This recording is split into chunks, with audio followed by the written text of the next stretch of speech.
Welcome back to A Stitch in Tax Saves Cash. Today, we are breaking down one of the most globally aligned and forward-looking reforms in the proposed Nigeria Tax Act 2025 Section 6. This is a game changer, folks. This section introduces three powerful ideas that will completely reshape how Nigerian companies do business internationally. We're talking about the taxation of worldwide income for Nigerian companies, the introduction of controlled foreign company rules, and a brand new minimum effective tax rate, which is Nigeria's version of the OECD global minimum tax. These reforms are massive. They bring Nigeria right in line with global standards under the OECD and G2O BEPS project and recommendations from the African Tax Administration Forum. It's Nigeria stepping onto the world stage of tax policy. So, let's unpack what this really means for you. First up, worldwide income. The new mantra is, tax follows the company, not the border. Section 6 introduces residence-based taxation for companies. In plain English, if you are a Nigerian company, your profits are taxable in Nigeria, no matter where in the world you earn them. It doesn't matter if you bring that money back home or not. Let's paint a picture. Imagine a Nigerian engineering firm wins a big contract and carries out a project in Kenya. Under the new act, the profits from that Kenyan project must still be reported and are subject to tax right here in Nigeria. That income is now part of the Nigerian tax base. Why does this matter so much? It closes a huge loophole where companies could previously shift their activities offshore to avoid paying Nigerian tax on their foreign gains.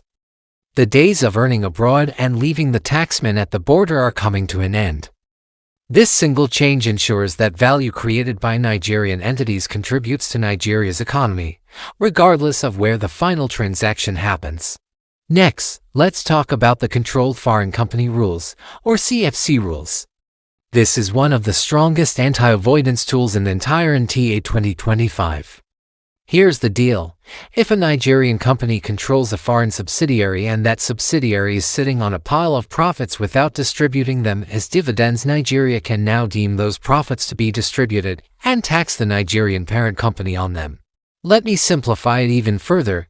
If your offshore company is making money, Nigeria wants to see the tax on that income, whether you officially declare dividends or not. For example, say a Nigerian parent company owns 80% of a subsidiary based in Mauritius. That subsidiary earns $1 million but decides to keep it offshore instead of sending it back to Nigeria as a dividend. Under the CFC rules, Nigeria can tax the parent company on its 80% share, which is $800,000. Now, there is a condition. This applies as long as paying out those profits wouldn't harm the subsidiary's ongoing business operations. The goal here isn't to cripple international operations, but to stop profit parking. This is a direct shot at multinationals using low-tax jurisdictions, or tax havens, to hide income and defer paying taxes indefinitely. It's a powerful tool to ensure that profits are taxed where the real economic decisions are made. Now for the third major pillar of Section 6, and this is one of the boldest provisions in the entire Act, the minimum effective tax rate, or METR. This is Nigeria joining the global minimum tax movement, and it's a huge step. Hear us how it works. If a Nigerian multinational has subsidiaries in other countries that are paying a very low rate of tax, let's say less than Nigeria's prescribed minimum rate, the Nigerian parent company will have to pay a top-up tax to make up the difference. This concept directly mirrors the OECD G20's Pillar to Global Minimum Tax Framework, which aims to enforce a 15% minimum tax rate across all jurisdictions. Let's use an example. A Nigerian multinational has a subsidiary operating in a country with a 5% corporate tax rate. If Nigeria sets its METR at 15%, which is the global standard, the parent company in Nigeria will have to pay an additional 10% tax on those profits here at home. The impact of this is threefold. First, it dramatically reduces the incentive for companies to shift their profits to low-tax countries. Second, it ensures that Nigeria collects its fair share of tax revenue from the global operations of its resident companies. And third, it fully aligns Nigerian tax rules with the most advanced global anti-avoidance standards. This is Nigeria saying we will not be a victim of the global race to the bottom on corporate tax rates. Of course, with great power comes great complexity. These rules are not simple, and the Act acknowledges that. That's why it directs the Federal Inland Revenue Service, the FIRS, to issue detailed implementation guidance and regulations. This is where the rubber will really meet the road. We expect the FIRS to clarify several critical points. For instance, how exactly do we measure the distributable profit of a foreign subsidiary?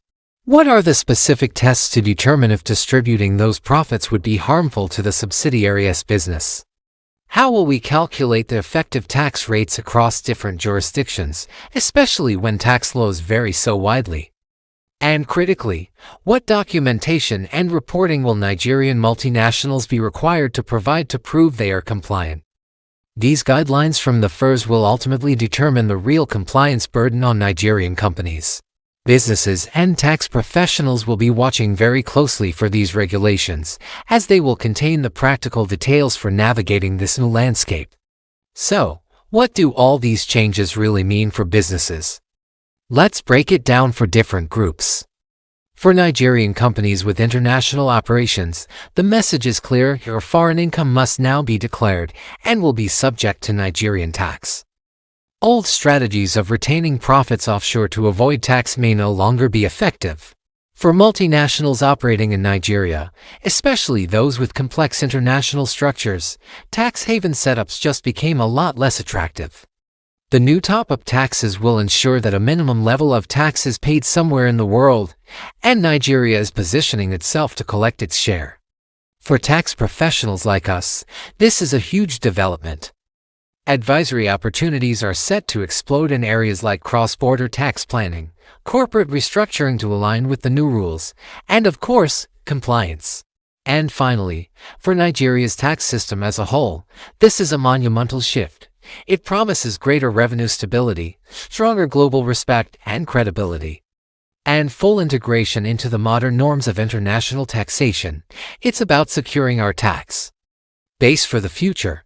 In conclusion, Section 6 of the proposed Nigeria Tax Act 2025 is a decisive, confident step into the global tax arena.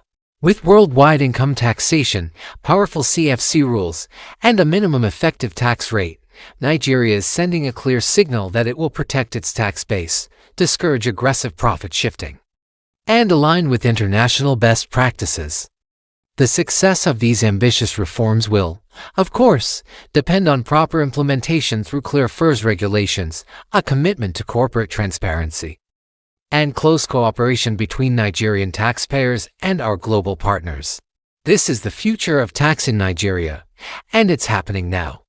If you found this breakdown insightful, please give this video a like, drop a comment with your thoughts or questions, and subscribe for more deep dives into tax matters.